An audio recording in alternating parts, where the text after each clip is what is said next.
All right, some good news there for a number of students and schools. It's congratulations to them.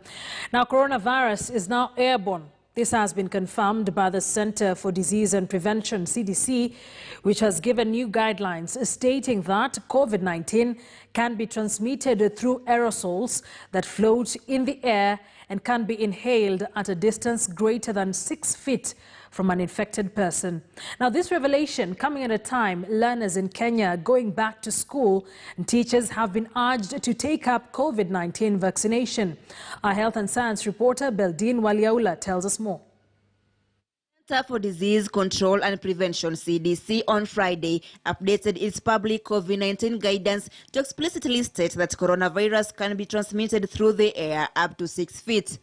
The risk of infection is even higher while indoors, bringing ventilation practices and social distancing in classrooms across schools into sharp focus. In primary schools this term, the grade 4 pupils are still away, which means in many schools we have some extra space where we can keep social distance while learning.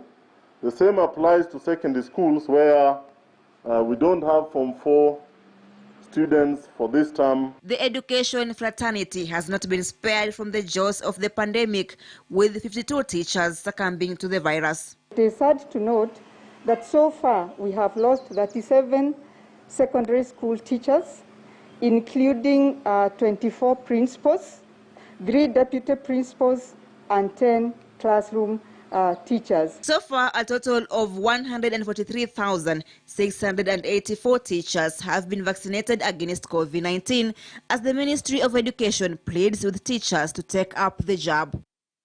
The impressive number has been achieved despite the fact that most teachers have been on the move, either during the administration of the examinations or during the marking exercise. Having concluded the examination period, I beseech all teachers to take up the jab.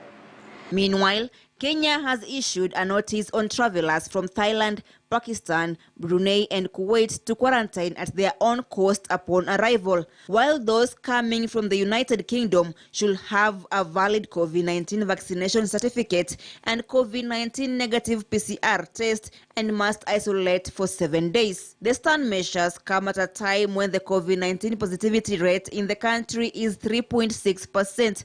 after 66 people tested positive from a sample size of 1,833. 1,122 patients are admitted to various health facilities due to COVID-19, 134 of whom are in ICU. Beldine Waliaula, KTN News. And back to our top story, it was a day of celebration in many parts of the country following the release of the 2020